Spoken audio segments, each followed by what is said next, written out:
ಮತ್ತೊಂದು ಕಡೆ ಧರ್ಮಸ್ಥಳದಲ್ಲಿನ ಬುರುಡೆ ಕೇಸ್ಗೆ ದಿನಕ್ಕೊಂದು ಟ್ವಿಸ್ಟ್ ಸಿಗ್ತಾ ಇದೆ.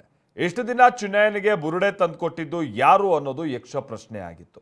ಆದ್ರೀಗ ಚಿನ್ನಯ್ಯನಿಗೆ ಬುರುಡೆ ಕೊಟ್ಟಿದ್ದೇ ಸೌಜನ್ಯಾಳ ಮಾವ ಅನ್ನುವಂತ ವಿಚಾರ ಬಯಲಾಗಿದೆ.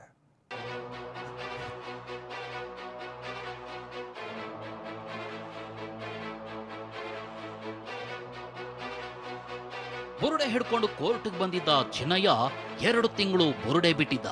ಚಿನ್ನಯ್ಯನಿಗೆ ಬುರುಡೆ ಕೊಟ್ಟಿದ್ಯಾರು, ಬುರುಡೆ ಎಲ್ಲಿಂದ ಬಂತು ಅಂತ SIT ಅಧಿಕಾರಿಗಳು ಬಿಸಿನೀರು ಕಾಯಿಸಿದಾಗ ಬುರುಡೆ ರಹಸ್ಯ ಬಯಲಾಗಿದೆ. ಚಿನ್ನಯ್ಯನಿಗೆ ಬುರುಡೆ ತಂದು ಕೊಟ್ಟಿದ್ದೆ ಸೌಜನ್ಯ ಮಾವ ವಿಠ್ಠಲಗೌಡ. ವಿಠ್ಠಲಗೌಡನಿಂದ ಬುರುಡೆ ಪಡೆದು ಬುರುಡೆ ಬಿಟ್ಟಿದ್ದ ಚಿನ್ನಯ್ಯ ಜೈಲು ಪಾಲು.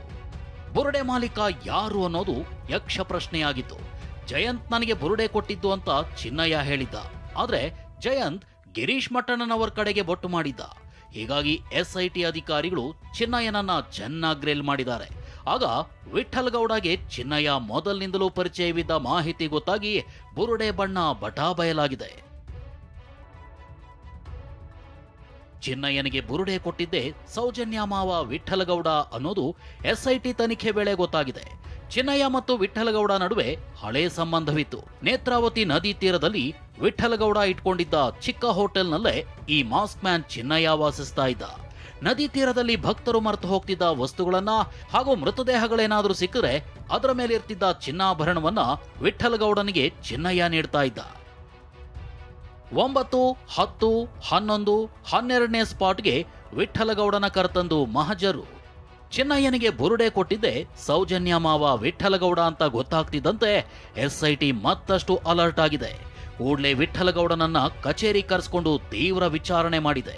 ಬಳಿಕ ನೇತ್ರಾವತಿ ಸ್ನಾನಘಟ್ಟದ ಬಳಿ ಇರೋ ಬಂಗ್ಲೆಗುಡ್ಡ ಹಾಗೂ 9, 10, 11, 12ನೇ ಸ್ಪಾಟ್ಗೆ ಕರೆದೊಯ್ದು ಮಹಜರು ಮಾಡಿದೆ.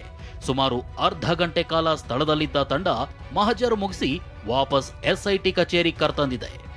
ಚಿನ್ನಯ್ಯನ ಬಳಿ ಇದ್ದ ಬುರುಡೆ ಮೂಲ ಪತ್ತೆ ಮಾಡಿರೋ SIT ಇಂದಿನಿಂದ ತನಿಖೆ ಚುರುಕುಗೊಳಿಸಲಿದೆ.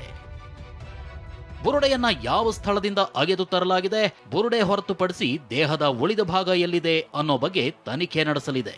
ಅದೇ ಜಾಗದಲ್ಲಿ ಅಸ್ಥಿಪಂಜರಕ್ಕಾಗಿ ಶೋಧ ನಡೆಯಲಿದೆ. ಇದರ ಜೊತೆಗೆ ಚಿನ್ನಯ್ಯನನ್ನ ಗ್ಯಾಂಗಿಗೆ ಪರಿಚಯಿಸಿದ್ದೆ ವಿಠ್ಠಲಗೌಡ ಅನ್ನೋ ಅನುಮಾನವಿದ್ದು ಈ ಬಗ್ಗೆನೂ 2 ದಿನದಿಂದ ವಿಚಾರಣೆ ನಡೆಸಲಾಗ್ತಿದೆ. ಇದರ ಜೊತೆಗೆ ಯೂಟ್ಯೂಬರ್ ಅಭಿಷೇಕ್, ಗಿರೀಶ್ ಮಟ್ಟಣ್ಣನವರ್, ಜಯಂತ್ಗೂ ಪ್ರತ್ಯೇಕವಾಗಿ ಗ್ರಿಲ್ ಮಾಡಲಾಗ್ತಿದೆ. ಪೃಥ್ವಿ, TV9 ಮಂಗಳೂರು.